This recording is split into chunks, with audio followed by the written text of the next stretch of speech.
Welcome back friends, this is current affairs panda. आज की इस वीडियो में हम बात करेंगे पजल्स की और ये क्वेश्चन लीनियर लाइन से रिलेटेड होगा।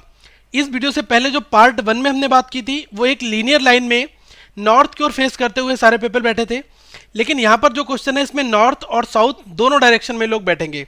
तो ऐसे क्वेश्चंस आपके एग्जामिनेशन में प्रीलिम्स सेक्शन में आ सकते हैं, तो आप इनको प्रीलिम्स के क्वेश्चन देख सकते हैं। ठीक है, मेंस में ऐसे क्वेश्चंस का प्रेडिक्शन नहीं होता है दोस्तों। तो ये आपके एसबीआई पीओ के एग्जाम्स में, आईबीपीएस के एग्जाम्स में और जो भी अदर बैंकिंग एग्जाम्स हैं वहां पर हिट कर सकते हैं। अगर आप पहली बार इस चैनल पर आए हैं तो आप इस चैनल को सब्सक्राइब कर लें ताकि रेगुलर वीडियोस आप तक आती रहें, और आप इस बेल आइकॉन पर क्लिक करके रेगुलर अपडेट दोस्तों ले सकते हैं। आप इस वीडियो को लाइक जरूर करें, कमेंट करके अपने क्वेश्चंस पूछ सकते हैं और इस वीडियो को शेयर करना ना भूलें। तो जैसा मैंने आपको क्वेश्चन बताया कि यहाँ पर 9 पीपल हैं और ये साउथ और नॉर्थ की ओर फेस करके बैठे हुए हैं और एक लीनियर लाइन में है। ठीक है, तो ये पजल्स काफ़ी फेमस है और एग्जामिनेशन में प्रीलिम्स में तो एटलीस्ट पूछी ही जाती है। सबसे पहले जो इन्फॉर्मेशन दी है इस इन्फॉर्मेशन को हमें ध्यानपूर्वक पढ़ना होगा और इस इन्फॉर्मेशन को पढ़ने के बाद ही जो फैक्ट्स निकल कर आएंगे उनको हम ग्राफ की फॉर्मेट में अपने पेपर पर नोट करते रहेंगे। सबसे पहले क्वेश्चन की स्टार्ट करते हैं। इसमें लिखा in a row of people 9 people are sitting named as a JKLMNPQRS। अब देखो यहाँ पर 3 और 3 6 और 3 9 9 लोग जो है वो एक स्ट्रेट लाइन में बैठे हैं, लेकिन ऐसा जरूरी नहीं कि एक ही ऑर्डर में बैठे हों। ठीक है, अब उसके बाद लिखा है few of them are facing south. कुछ लोग जो हैं वो साउथ की ओर फेस कर रहे हैं and some of them are facing to the north. कुछ लोग नॉर्थ की ओर फेस करते हैं। अब इंफॉर्मेशन केवल इन्हीं 4 लाइनों में है जिसको हमें डिकोड करना है।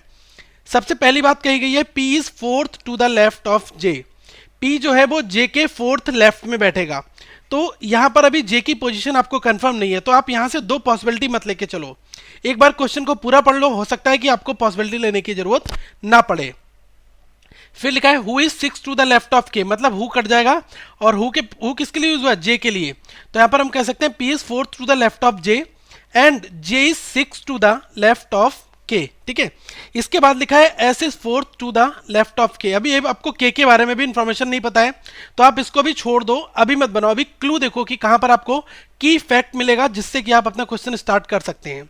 इसके बाद लिखा है S is 6 to the left of M। अभी हमें M के बारे में भी कोई क्लियरिफिकेशन नहीं है, तो इस वजह से आप क्वेश्चन अभी स्टार्ट नहीं कर सकते। इसमें बाद में लिखा है L is 6 to the left of R। फिर लिखा है only Q is facing the same direction which J faces, मतलब कि केबल आपका Q वो डायरेक्शन फेस करेगा जो डायरेक्शन J फेस करता है। इसका मतलब दोस्तों कि केबल Q जो है वो केबल J वाली डायरेक्शन फेस करेगा, बाकी Q के अलावा कोई ऐसा पर्सन नहीं होगा जो J वाली डायरेक्शन फेस करेगा। तो यहां से कंफर्म हो जाता है कि J और Q जो है ये 2 ऐसे पर्सन हैं जिनका फेस या तो साउथ की ओर होगा या तो नॉर्थ की ओर होगा। अब यही मेन यहां पर की है। अब इसके आगे एक बार हम और पढ़ते हैं। इसमें लिखा है N is second to the right of Q। अब लिखा है N जो है वो Q के सेकेंड राइट में है और लिखा है who is not an immediate neighbour of S। और जो Q है वो क्या है कि S के आसपास में नहीं बैठ सकता। ठीक है, फिर आगे बात की जाए, फिर लिखा है J is not facing to the north direction. अब देखो J का रेफरेंस आपको पहली लाइन में दिया है और बिल्कुल कॉर्नर पर एंड ऑफ द लाइन यहां पर J के बारे में एक इंफॉर्मेशन और दी है। तो कभी कभी यही हो जाता है कि हम 2 पॉसिबिलिटी लेकर बनाते हैं, लेकिन अभी आपको यहां से कंफर्म हो गया कि J का फेस जो है नॉर्थ में नहीं है, तो J का फेस किधर है, साउथ की ओर होगा। अब यहां से हमें पता चल गया कि J जो है वो साउथ की ओर देख रहा है। अब जो नए लोग होंगे उनको मैं बता दे रहा हूं कि डायरेक्शन चार्ट में क्या करना है, साउथ इधर होता है और नॉर्थ ऊपर की ओर। ठीक है, यही 2 डायरेक्शन की बात हो रही है, इधर वेस्ट उधर ईस्ट होता है। ठीक है, अब यहां से आपको पता चल गया कि आपने क्या किया कि एक लीनियर लाइन बना ली और इस लीनियर लाइन में क्या करा हमने, सबसे पहली लाइन को एग्जीक्यूट करेंगे P is fourth to the left of J। अब कहीं कहीं पर मैंने J बना लिया, J को आप कहीं पर भी बना लो। सपोज करो कि मैंने जो है J यहां पर बना लिया, एज्यूम कर लो कि इस लाइन के स्टार्टिंग में मैंने J बना लिया और J का फेस किधर है, साउथ की ओर है, क्योंकि जब J नॉर्थ की ओर डायरेक्शन में फेस नहीं कर रहा साउथ में करेगा। पहली लाइन कहती है P is fourth to the left of J। अब J के फोर्थ लेफ्ट में आपको जाना है, तो फोर्थ लेफ्ट किधर होगा, इस साइड में मूव करना होगा हमें, इस साइड में। और फोर्थ लेफ्ट क्या होगा, 1 2 3 4, ये आपका बन गया।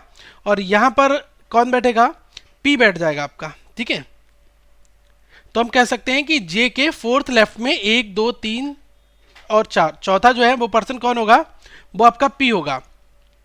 अब एक चीज आप और ध्यान रखना, यहां पर आपको लिखा था, एक की लिखी हुई थी कि only Q is facing the same direction which J faces. मतलब दोस्तों कि क्यू जो है वो भी केवल आपका जे वाली डायरेक्शन को फेस कर रहा है, इसके अलावा कोई ऐसा पर्सन नहीं है कि जो जे की डायरेक्शन को फेस कर रहा हो। इसका मतलब पी जो बनेगा, पी की डायरेक्शन क्या हो जाएगी, नॉर्थ हो जाएगी। फाइन। अब आगे हम सेकेंड लाइन को पढ़ते हैं। इसमें लिखा है who is 6 to the left of K, मतलब जे के बारे में लिखा है। जे जो है वो के 6 लेफ्ट में बैठेगा।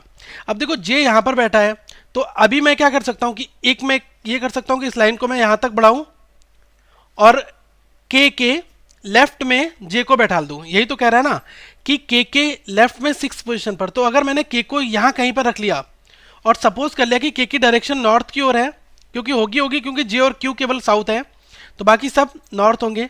अब इसके 6 में देखो 1 2 3 4 5 और छठा ये, तो देखो टोटल पर्सन कितने हो जाएंगे, 1 2 3 4 5 6 7 8 9 10 11 पर्सन हो जाएंगे। इसका मतलब हमारा अरेंजमेंट यहाँ गलत हो रहा है। तो आपको ये पॉसिबिलिटी बिल्कुल एग्जाम्स में दोस्तों नहीं सोचनी है, तो मैं इसको यहाँ पर रिमूव कर दे रहा हूँ। अब यहाँ से एक चीज़ और श्योर हो जाती है कि जे के इस साइड में ही आपका के बैठेगा। तो जब के यहाँ पर बैठेगा तो देखो मैंने ये देख लिया कि के एज्यूम कर लो कि के मैंने यहाँ पर बैठा ला, तो देखो 6 काउंट के से किधर जाना है, हमें 6 जाना है और के नॉर्थ है, तो इसके लेफ्ट में first second third fourth fifth 6 left में आपका जे बैठ गया। पहली लाइन का एग्जीक्यूशन डन हो गया। इसके बाद क्वेश्चन कहता है S is fourth to the left of K fourth left में कौन बैठेगा, एस बैठ जाएगा।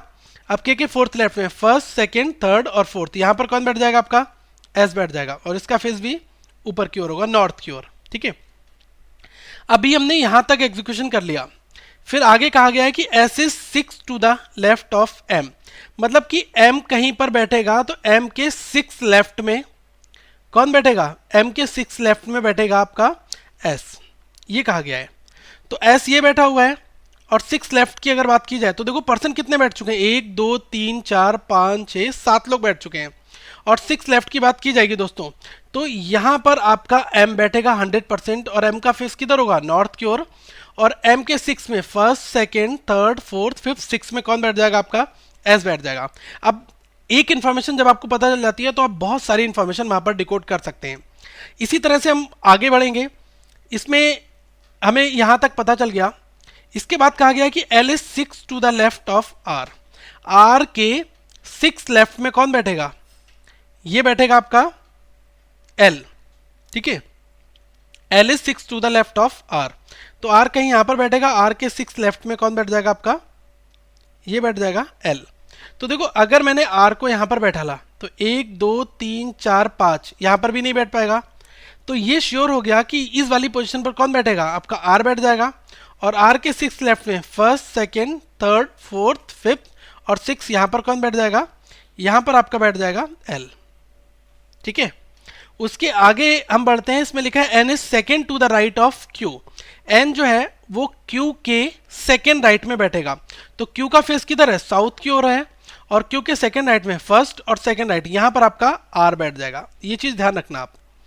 तो अगर मैं क्यू को यहां पर बैठालता हूं, ठीक है, क्यू को मैंने क्या किया, यहां पर बैठाला और क्यू का फेस मैंने साउथ की ओर कर दिया, फर्स्ट और सेकेंड यहां पर कौन बैठ जाएगा, आपका आर बैठ जाएगा। ठीक है, क्यू और यहां पर आर बैठ जाएगा। लेकिन आगे जैसे ही आप बढ़ोगे तो इसमें एक गाइडलाइन लिखी है, N is second to the right of Q, फिर लिखा है हु, मतलब क्यू के लिए Q is not an immediate neighbour of S, S के पड़ोस में आपका क्यू कभी नहीं बैठेगा। तो क्यू की पोजीशन ये वाली कैंसिल हो गई। अब केवल हमारे पास एक प्लेस बाकी है, वो कौन सा है, क्यू, ये वाला खाली है।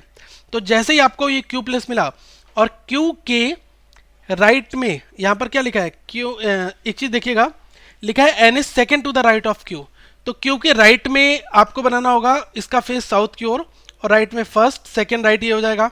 और यहां पर आपका कौन बैठेगा, क्यू के राइट में आपका बैठ जाएगा एन, तो एन हमारा ये बैठ गया।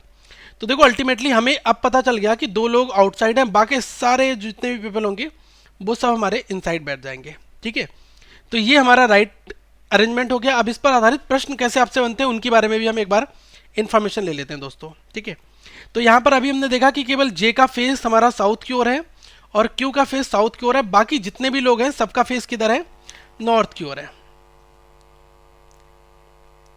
ये अभी हमने पीछे जो डायग्राम बनाया उसका ही एक रिप्रेजेंटेशन है। सबसे पहला क्वेश्चन आपसे पूछा है who is immediate right of J, J के इमीडिएट राइट में कौन बैठेगा। तो जे का फेस जब साउथ की ओर है तो इसके इमीडिएट राइट में तो कोई पर्सन बैठा ही नहीं है, क्योंकि ये पॉसिबल नहीं है, इसके केवल लेफ्ट में बैठ सकते हैं। तो हमारा आंसर दिखा है सी एंड डी, तो ये हमारा एब्सोल्युटली करेक्ट राइट आंसर होगा। ठीक है, ये हमारा सी एंड डी हो जाएगा। सेकंड क्वेश्चन की हम यहाँ पर बात करते हैं। इसमें कहा गया है how many people are sitting between M and P, M और पी के बीच में यहाँ पर कितने लोग बैठे हैं, ये आपसे क्वेश्चन पूछना चाह रहा है।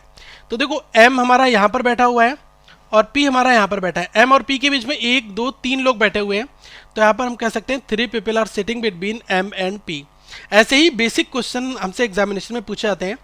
अगर थर्ड क्वेश्चन की दोस्तों बात की जाए तो इसमें लिखा हुआ है find the pair which is facing outside. तो देखो वो आपको पेयर बताना है जो आउटसाइड फेस कर रहा हो। तो देखो जे और क्यू, ये दो एक ऐसे पेयर हैं जो आउटसाइड कर रहे हैं, बाकी रिमेनिंग जितने भी एलिमेंट है वो सारे के सारे आपको ये आपके नॉर्थ की ओर फेस कर रहे हैं। ठीक है, आउटसाइड का यहाँ पर यही मतलब है कि अगर बात की जाए मेजॉरिटी में, क्योंकि पेयर बोल दिया तो केवल यही दो होंगे। ठीक है, तो इस तरह से हम इस क्वेश्चन की क्लू को समझ सकते हैं। वहां पर जितने भी ऑप्शन दिए होंगे वो सारे आपको नॉर्थ के ही कंपेरिजन में दिए होंगे, लेकिन पूछा है कि which pair is facing outside, कौन से लोग हैं जो आउटसाइड की ओर पेयर फेस कर रहा है, तो वो आपका जे और क्यू ही बनेगा यहाँ पर। ठीक है, तो दोस्तों इस तरह के क्वेश्चंस आपके एग्जामिनेशन में पूछे जाते हैं। और बाकी अगली वीडियो में हम बात करेंगे कुछ अलग क्वेश्चंस की, जिसमें 2 रो होंगी और इसमें आपको 4-4 लोगों को बैठाना होगा। ये आपस में एक दूसरे को फेस करेंगे, कुछ नॉर्थ होंगे कुछ साउथ होंगे, साथ में इनके प्रोफेशंस भी आते हैं, तो क्वेश्चंस का लेवल उसी तरह से डिफिकल्ट भी हो जाता है। तो अगली वीडियो में हम मिलते हैं। साथ में आप यहाँ पर जो प्लेलिस्ट है इसको आप देख सकते हैं, लोगों पर क्लिक करके आप चैनल को सब्सक्राइब जरूर करें। साथ में आप हमारे ट्विटर हैंडल को फॉलो कर सकते हैं दोस्तों, फेसबुक पेज को भी आप फॉलो कर सकते हैं और इस वेबसाइट पर विजिट कर सकते हैं currentaffairsfunda.com। तो इस वीडियो को लाइक करें, चैनल को सब्सक्राइब करना ना भूलें और इस वीडियो को शेयर करें। Thank you friends, have a good day.